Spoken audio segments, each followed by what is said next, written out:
Father William Gill is an ordained priest of the Church of England. On June 25, 1959, Father Gill and dozens of his native parishioners at the Papua Mission in New Guinea witnessed an aerial phenomenon that to this day defies logical explanation. The strange object they saw hung in the air hundreds of feet above the ground for almost 4 hours, according to Father Gill. You could describe it, I suppose, as a circular ship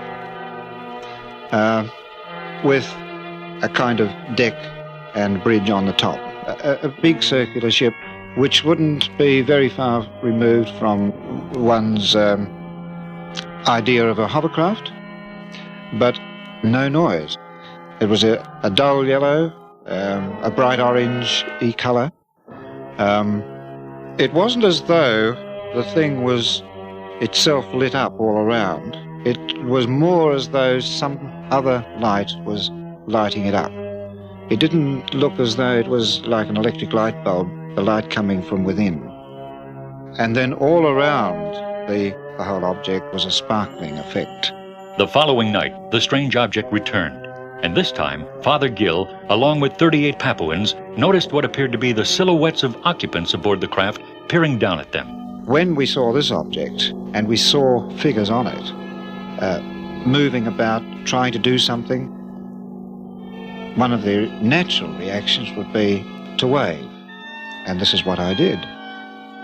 I waved with one hand, and a figure seemed to wave with one hand back, with one arm. And then Ananias, the teacher standing next to me, he waved in the same sort of fashion, waving his arms across. And again, a figure seemed to do the same.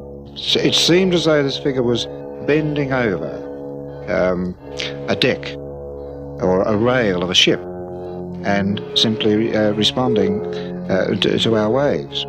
We couldn't make out any details of face or whether they had hair or anything like that. It was more as though they were in a diving suit. I sent Eric, one of the schoolboys, down to the house for a flashlight to see if we could get an acknowledgement with a flashlight. We flashed the torch on and off, and it just seemed as though, to us, that the whole of the ship moved sideways, as a pendulum. Not very much, but just a little to the right and then a little to the left, as though it was acknowledging the flashes of the torch. And that ceased after about half a minute. The next major event was when we tried to encourage it to land. We beckoned, but it didn't. And the creatures on board seemed to lose all interest in us. They seemed to be more intent on working on whatever they were doing. This is assuming they were working, but it appeared to us that they were doing something on the deck, fixing something or doing something, and they seemed to be more interested in that than us.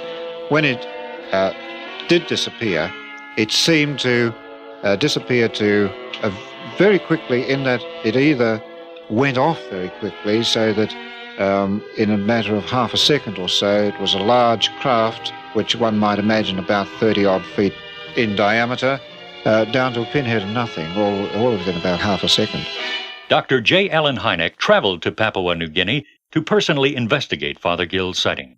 I was successful in finding 6 of the original native witnesses who confirmed the story. I think one of the highlights of that whole event was the fact that Father Gill and the natives did not take it too seriously when it was happening. In fact, Father Gill told me when he was a guest at my home that he felt it might have been some strange new device of you Americans, as he put it. I thanked him for the compliment, but I assured him that we Americans did not have any device that could hover several hundred feet in the air silently and then take off at a rapid speed.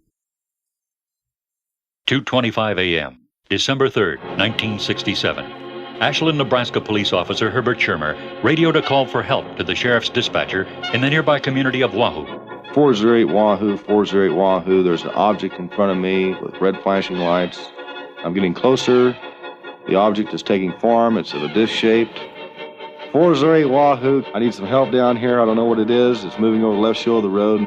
The sheriff's department never picked up another transmission from Schirmer. And because the nearest patrol unit was at the opposite end of the county, Schirmer was left alone at the intersection of Highways 6 and 63 to face the unknown. The radio went dead. There was a flash of white light came from the object that has moved to the left shoulder of the road, and it seemed as if the vehicle and myself were being pulled to the left shoulder of the highway. The next thing I remember, I was up on the embankment in the field, standing outside the patrol car by the driver's side, watching this large object, legs retract, like a tripod retracting. There was like a catwalk around the outside of the craft, which was spinning, and there was an orange reddish glow coming from beneath it, giving off a real brightness, whistling sound, and it seemed to just lift up and then shoot directly out of sight. As he compiled his official report of the incident, Schirmer realized he could not account for almost 30 minutes of his time. After passing 4 state police lie detector tests, the missing time remained a mystery. Hypnosis provided the answer. When the flash of light came from the object, the vehicle was pulled with a force up the embankment where the craft landed. A hatch opened up from the underside of the craft. A tube came down, and a platform slid down. This, I call it a ladder. So this being comes down and walks over to the front of the patrol car with a black object in his hands. And it seems as he presses it, a green, flashy, like mist, sprays over the vehicle. I can't move, can't do nothing, I'm just looking. Another being walks to the driver's side of the patrol car. My window was rolled about halfway down. The reason for that was to hear noises at nighttime when you're cruising real slow. He reached inside the window, and in his, I'd say his right hand, he had a shiny object he depressed against the side of my neck, which gave a tingling sensation down my neck, spine, into my legs. He opened up the vehicle door. I stepped out, and he says to me, "Are you the watchman of this town?" And I said, "Yes, sir, I am." And he says, "Watchman, come with me." Schirmer described the aliens as almost human in appearance, recalling in particular the one he believed to be the leader. I would say that his flesh tone would look like a man who'd been out in the desert and really copper tone burned and shaven where it looked gray textured, you know. It would look like that. He had a very small mouth. His mouth didn't move. It seemed like he spoke with a deep voice, you know, like a person talks real deep voice, you bring everything out. He spoke like that. The fellow, it seemed like they were talking with telecommunication. He was about 5.5 feet tall, maybe 5'7", broad-shouldered, muscular. His age appeared, I'd say about, at that time I was 21 years old, I would say to me at that time he looked to be about 50, 45, 50. He had a large forehead, long nose, he had heavy dark eyebrows. His eyes were the same as our eyes would be, except for the pupils of his eyes were slit like a cat's. There was a hood covering his head like he had on a jumpsuit, and it was sort of a silverish grayish color. One side of his head was sort of like a lump, like a black box there with a small antenna sticking out of it.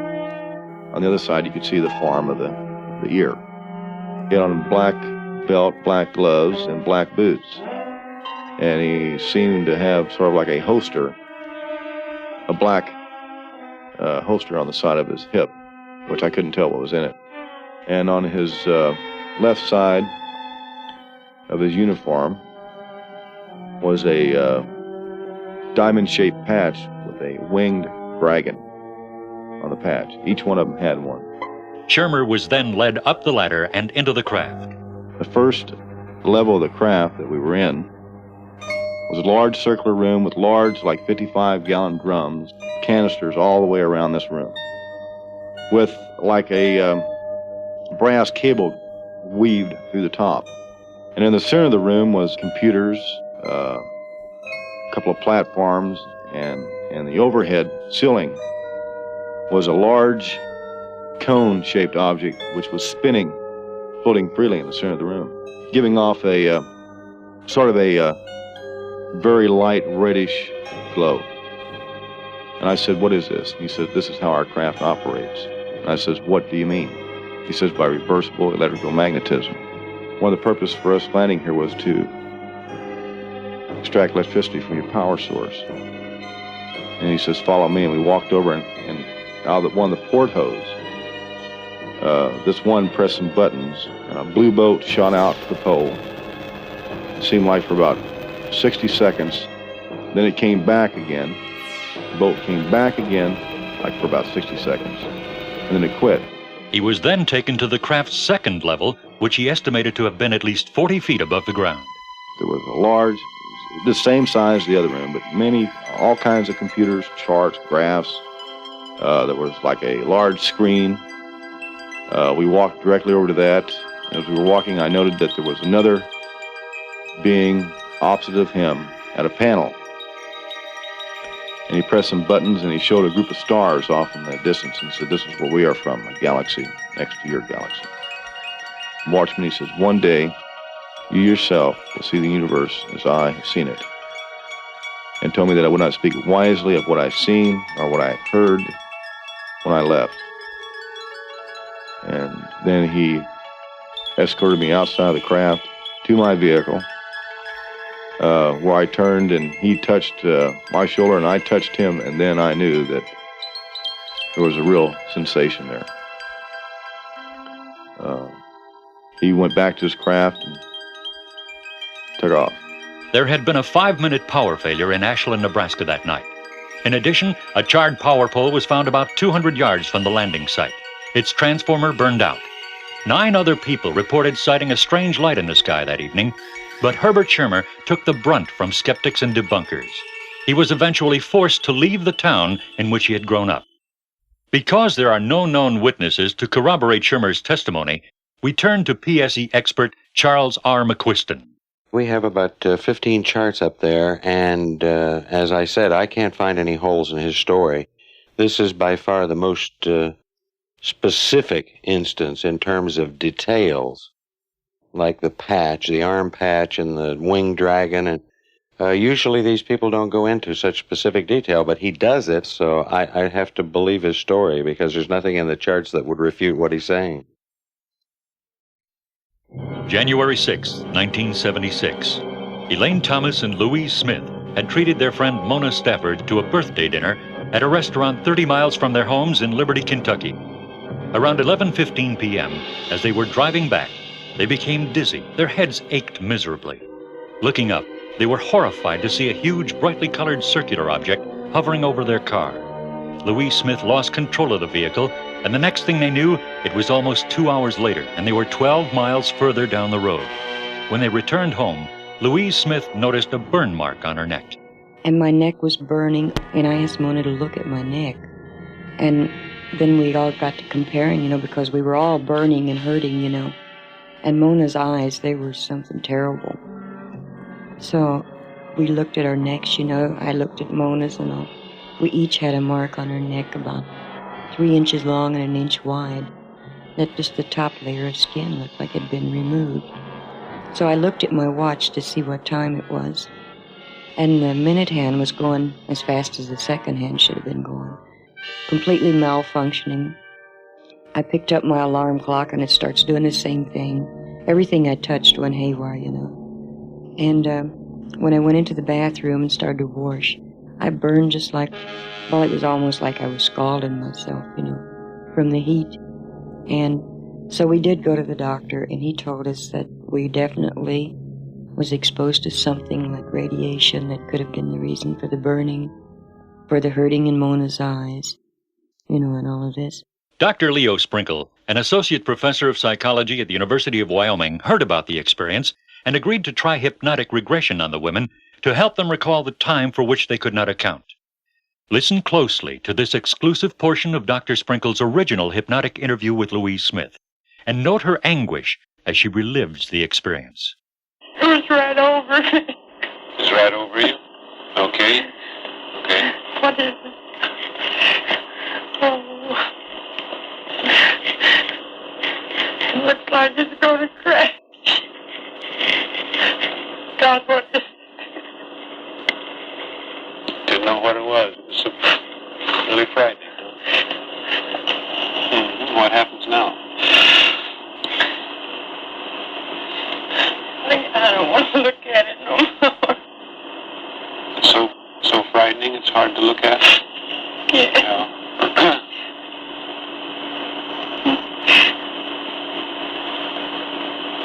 I'm so bright. My eyes hurt. The light hurts your eyes. Yeah.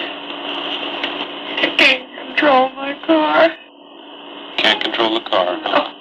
And that's frightening because you can't control the car. There's something wrong with it. What's happening to the car? I want to keep going. I can't hold the wheel.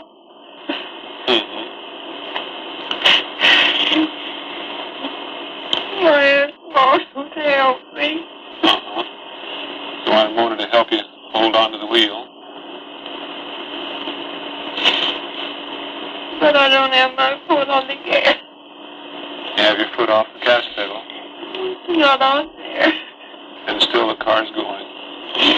I'm going 85 miles an hour, Mona. So the car shows it's 85 miles an hour. What's wrong with my car? Can't understand. It's hard to understand. What is it? Oh, my head hurts.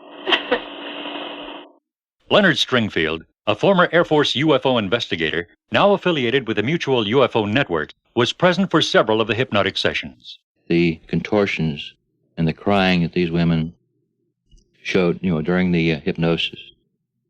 And it would make a believer out of you. It took Dr. Sprinkle several tries at regression to extract the terrifying details of the missing minutes. Louise Smith ultimately remembered waking up on what seemed to be an operating table with strange creatures peering down at her.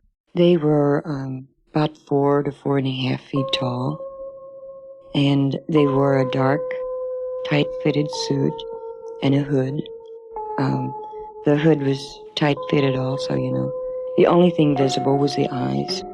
They were very huge and pointed more to the temple, not straight across like our eyes would be. There was an odor. It was almost like a mold. Have you ever smelled a refrigerator that's been fastened up with no electric for a long time, And you open that door and you get this kind of moldy smell. I smell that. And I have never been asked this question, but now is an opportunity to bring this out also. The odor itself, I smelled stronger when the beings were near me. And when they looked at me, we did not talk verbally like we're talking now. It was a telepathy type thing. And I would tell myself I'm not going to look at them, but there was no way I could resist, And then at one point, they poured a liquid over my entire body, and I thought I was going to die because I could not breathe. I could not breathe, and it was so hot, So then when they pulled it off, it was like ripping a piece of tape, from the body in this kind. And what that was for, other than I get so frightened, I think maybe they were making a mold, Dr. Sprinkle sums up the questions raised by the Kentucky abduction case. Are they physically real? Are they psychologically real? Or both? We know they're psychologically real in the sense that the persons have described events which are significant to them and which have caused some changes in their lives. Whether they are physically real, the evidence suggests that. For example, burn marks on the back of the neck of the women, symptoms, loss of weight, sleeplessness, irritability, or arousal of anxiety. So we know that they are experiencing physiologically some stimulus. What we don't know is, does that mean that they were taken on aboard a flying saucer and examined physically, or were they psychologically programmed to have that kind of experience? Psychological stress evaluation expert Charles R. McQuiston has meticulously analyzed the actual witness testimony of the close encounter cases you have just heard. Here are his final conclusions. None of these cases that I've run would indicate anything like a hoax to me. A couple of them were pretty liberal in their translation of their experience. In that degree, you might say, well, it's partially a hoax because it isn't completely the truth. The one common factor is that they have all experienced an extraordinary thing. And some of the things done to most of these people in terms of alien contact, touching, feeling, and the discomfort of mental communication, as they describe it, are pretty graphic to them. And they have described this in varying degrees. We have a wide range of personalities here. We have a fairly wide range of intellect and formal education. Yet, in their own fashion, they are describing what they believe to be true. An incident which is perhaps one of the most widely publicized and well-known close encounter cases involved Betty Hill and her late husband Barney. The Hill case has become a classic example of alleged extraterrestrial contact with human beings, because it contains elements which are still the subject of heated debate among UFO investigators all over the world. On the 19th of September, 1961, as Betty and Barney Hill were driving in the White Mountains of New Hampshire, they saw a distant point of light which seemed to move erratically. As it moved closer, the light became more intense, Betty Hill remembers. When we reached what is called the Indian Head area, this craft left the top of the mountain, came out of the highway, and stopped in midair. Barney took the binoculars and started out of the car in an attempt to identify the craft.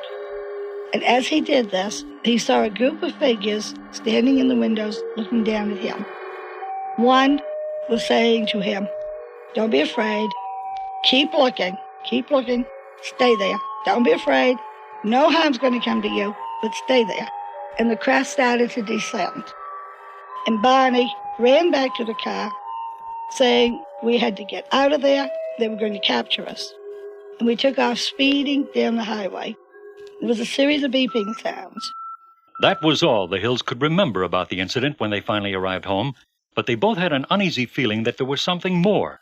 Months passed, but life was not the same for the Hills. Barney suffered recurring headaches. They were tense, upset, couldn't sleep. Finally, they took their troubles to a Boston psychiatrist, Benjamin Simon, who used hypnotic regression to discover the root cause of their distress. We relived where the ones on the craft were now on the ground, blocking so we couldn't drive. Barney put on the brakes, the car motor died. They separated, came up on each side, took us out, took us in a path through the woods, took us on board, gave us physical examinations. We were being kidnapped. Betty Hill remembers being able to offer a detailed description of her alien abductors. They were all shot. The leader, I would say, was my height, or just a little taller than I am, and I'm 5 foot. They all had dark uniforms. I shouldn't say uniform. All had a one-piece dark clothing on. And some were wearing jackets, and some were wearing caps, others were not. They were bald, no hair, no eyebrows, no eyelashes, and no earlobes, no ear, we could say. Very large eyes, very small flat nose, thin slit for a mouth. Dr. Simon was astounded by Betty's hypnotic recall of the alleged abduction, mainly because Barney told him essentially the same incredible story in a separate hypnotic interview. Simon felt the possibility of a hoax was remote. The Hills had obviously undergone a traumatic experience, but was it real or an illusion?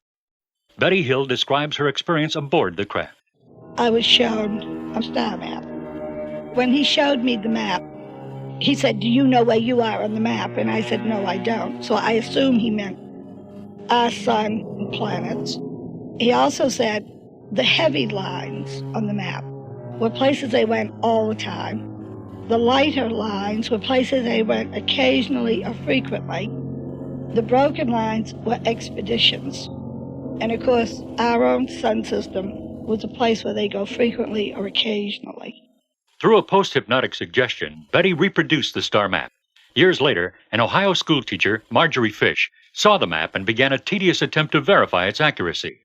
Since the map was apparently drawn from the vantage point of the UFOnauts and not from Earth, it had to be checked out by way of a model rather than using just our sky maps.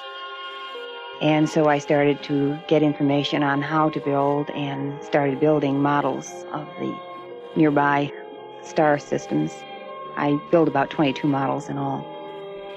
When Betty claims to have seen the map, it was 1961. When she drew the map, it was 1964.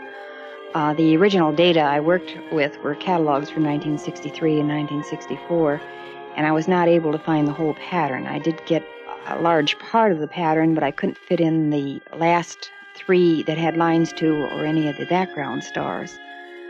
And when the 1969 Gliese catalog came out, then the last three stars fell into place, plus the background stars. And Betty could not possibly have drawn that map from anything that she had seen or could have used at the time that she drew the map as a hoax. Also, she doesn't have the astronomy knowledge to do so. And again, it could not have been a hoax by anyone else on Earth at that time. According to Betty Hill's map, the lines representing what she called trade routes converged on a pair of stars known as Zeta 1 and Zeta 2 Reticuli. They are barely visible to the naked eye, and those living in the northern hemisphere can't see them at all.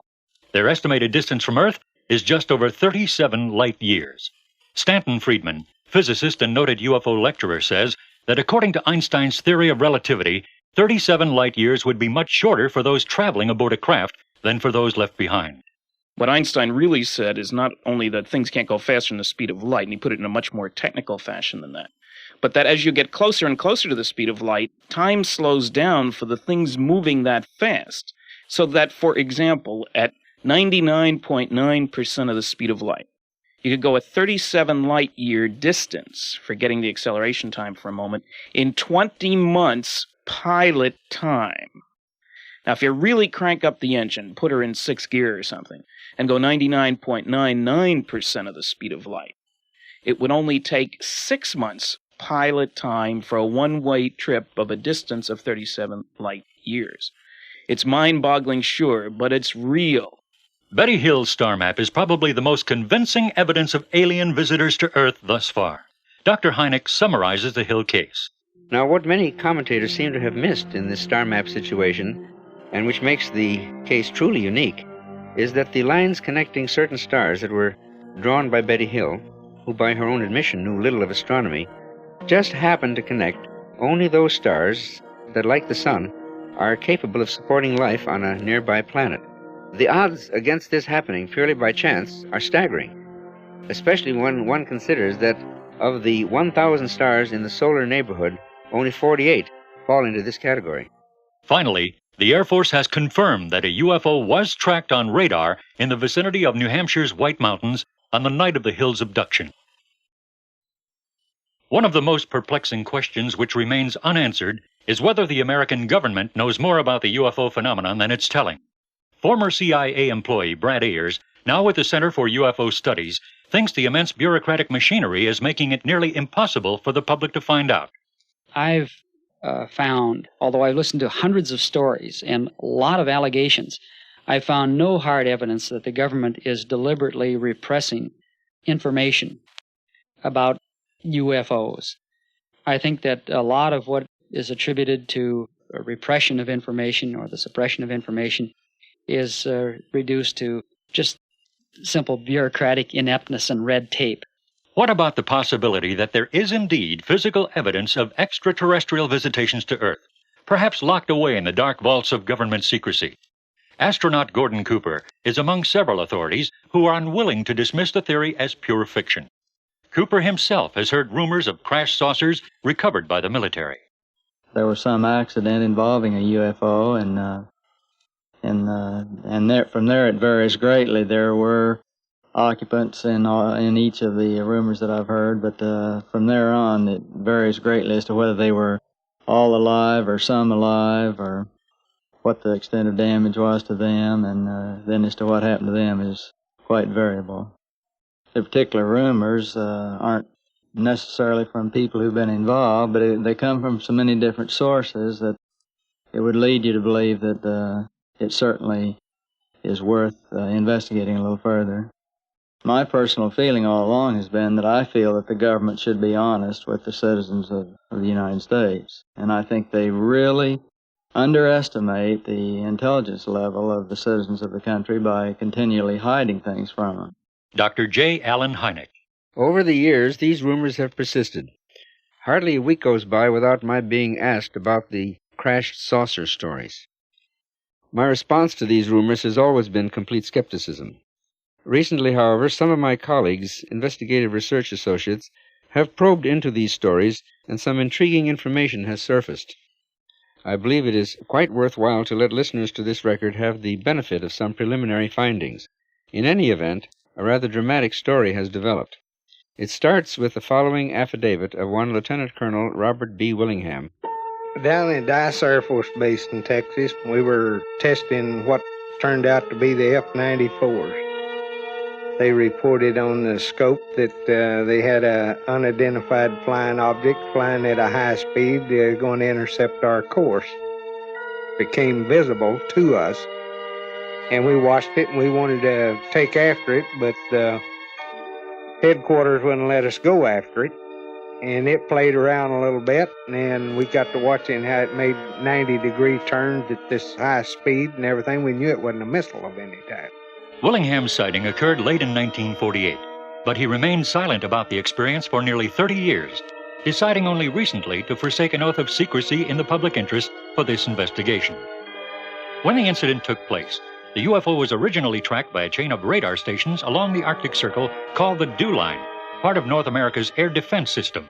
So then we conferred it with the radar control station on the Dew Line, and they kept following it, and they claimed that it crashed somewhere down off in the, between Texas and Old Mexico border. And we got a light aircraft, me and my co-pilot, and we went down to the site, and we landed out in the pasture right across from where it hit at. So we got over there, they told us to leave and everything else, and then the armed guards come out, and they started forming a line around the area. So on the way back, I seen a little piece of metal, so I picked it up and brought it back with me. There were two sand mounds that came down, and it looked to me like this thing crashed right in between them. But it went into the ground, according to the way the people were acting around it. So we actually never did get right up to the site to see what had crashed. But you could see for, I'd say probably 300 to 500 feet where it had went across the sand, like in there. And it looked to me like, I guess, from the metal that we found, chunks of metal, that it either had a little explosion or it began to disintegrate or something caused this metal to come apart, you know. After they had left the crash site, Willingham and his co-pilot examined the piece of metal and found it to possess unusual qualities. It looked like it was something made because it was honeycombed. You know how you make metal for where it will cool faster? In a way, it looked like a magnesium steel, but it had a lot of carbon in it because I tried to heat it with a cutting torch and it just wouldn't melt. A cutting torch with acetylene and oxygen burns at anywhere from 32 to 3,800 degrees Fahrenheit. And it would make the metal hot, but it wouldn't even start to make it yield. Willingham took the material to a Marine Corps metallurgy lab in Hagerstown, Maryland for analysis. Several days later, he was told that the man he had contacted there had never worked for the lab and that no one else there knew anything about the piece of metal. Willingham adds this postscript. Well, at that time, all unidentified flying objects, anybody that reported one through the Air Force had to be debriefed on it. Even the radar operators were debriefed on what they had followed on the screen.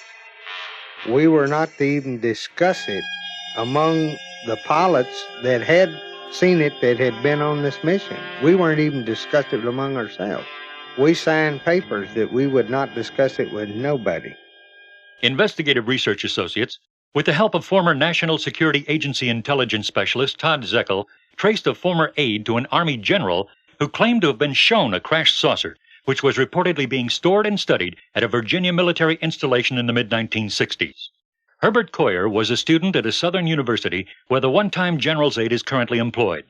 Coyer remembers the incredible account related to him by the former aide in front of two other witnesses who have both confirmed that the conversation did indeed take place.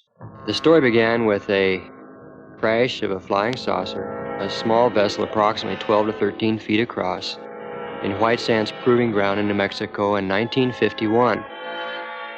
Outside of the vessel, I found one small being in a spacesuit of sorts, approximately 3 to 3.5 feet tall. It was humanoid. The only main difference between them and us, aside from size, was larger eyes. The eyes were noticeably larger. They followed two sets of tracks approximately a mile beyond the ship and found two more beings, also dead. These were taken to Langley Field in Virginia. He toured Langley, and as part of this tour, they were shown this vessel, one other ship of the same size. They saw the three beings, one of which they had performed an autopsy on, and internally he said they were basically the same as human beings inside. It seems to stick in my mind that one of them was preserved. The vessel had a 1-foot discrepancy between the inner and outer wall that they could not account for. There were no moving parts, no controls of any kind inside the ship, just chairs back to back. And that was it. No means of control, no means of power they could find. And as of the time I heard the story, they had not been able to cut in any way the surface of the ship either. That astounding story, told to Coyer by the general's aide, remains unproven. But each conversation we had with the aide and other individuals allegedly involved directly with crash saucers had one common denominator, as Dr. Hynek explains. During the many conversations all of us had with the military officers said to have been involved in some way with the crashed saucer incident, they never directly confirmed their stories. But more significantly, each individual also refused to deny his involvement, even after having been given numerous opportunities to do so. Why couldn't they have gotten us off their backs simply by saying the rumors were not true? This they would not do, leading me to believe that these people are indeed fearful to speak candidly about their experiences, whatever they might have been. Crashed extraterrestrial spacecraft on Earth, recovered by American military officials, and currently in storage somewhere in the United States. Truth or fantasy? President Carter had this to say about the issue of public access to UFO information during the 1976 presidential campaign. I don't see any reason to keep information like that secret, but there may be some aspects of the UFO information that with which I'm not familiar that might be related to some secret experiments that we were doing that might involve our national security, our new weapon systems. I certainly wouldn't release that. But if it was something removed from our national security, in my opinion as president, I would go ahead and release it. I see nothing wrong with that. Meanwhile, Investigative Research Associates and the Center for UFO Studies will continue to seek the final answer and would welcome any new information which will be held in the strictest confidence. You have now heard the evidence. The witnesses have stated their cases. Now, the experts draw their conclusions. Stanton Friedman represents one point of view. I'm convinced that the evidence is overwhelming that planet Earth is being visited by intelligently controlled vehicles from off the Earth. In other words, that some UFOs are somebody else's spacecraft. Let's face it, we've only had technology for a lousy 100 years. What if somebody got started just a tiny bit before we did on his technological kick? I mean, what the heck? We've increased our top speed for moving people around 1,000 times over what we could do just 100 years ago. We live in a system that's 5 billion years old, our solar system. So if a guy gets started just a tiny bit, what's that, 100 years? He could be 1,000 times faster than we are, using techniques about which we know nothing. Many experts feel that there is too little evidence to warrant jumping to that conclusion. Dr. Hynek explains one alternative theory, that we might be dealing with something from another dimension. One of the most intriguing aspects of UFO sightings is their apparent isolation in space and time. Sightings are usually made in one place at a time and last for short periods, sometimes appearing out of nowhere and vanishing into nowhere. This is much more suggestive of a parallel reality than, let's say, visits from some faraway planet, in which case we might expect them to stick around for a while. And there are those who say the phenomenon is a product of fertile imaginations. UFO researcher Dr. Jacques Vallée sees a great danger if governments and scientists continue to dismiss it in this manner. I'm afraid of the credibility gap of science with respect to this phenomenon, because you have millions of people who, rightly or wrongly, believe they've seen UFOs. You're talking about thousands of people to whom the phenomenon has become personally important in their lives, and these people have nobody to talk to. They can't talk to the military, they can't talk to the police, they can't talk to scientists. Nobody will look at that kind of data. And I think that we as scientists have a responsibility to those people. Computer science is being used to separate fact from fiction in dealing with UFO reports. Dr. David Saunders, with the help of the Center for UFO Studies, heads up Project UFOCAT, a computerized system which processes and analyzes the thousands of UFO sightings reported each year. It turns out that certain areas produce more and certain areas produce fewer. You start to ask why, and you uncover the fact that the areas producing more than their share are better educated, which comes as a surprise to some people. And after that, you might uncover the fact that an area in which there is better visibility, seeing conditions, produces more than its share, which comes as a surprise if you don't think there's anything to it. Once again, Dr. J. Allen Hynek. The idea of other intelligences in space is not so radical or new. It's in both the ancient Eastern religions and the more modern faiths. The prophets in the Bible and many philosophers have been telling us for centuries that there are other planes of existence. So why do we find it so difficult to acknowledge that there might be other highly developed life forms or forms of consciousness that might surpass our own? In fact, it is now widely accepted that the universe may well be teeming with life. The National Aeronautics and Space Administration has shown great reluctance to enter the arena of UFO investigating.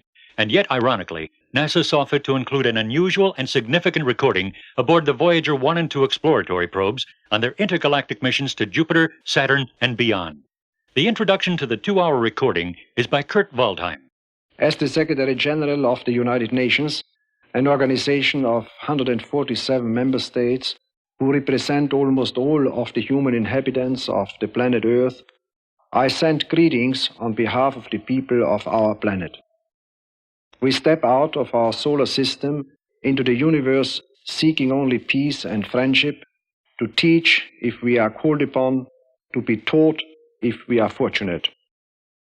We know full well that our planet and all its inhabitants are but a small part of this immense universe that surrounds us, and it is with humility and hope that we take this step.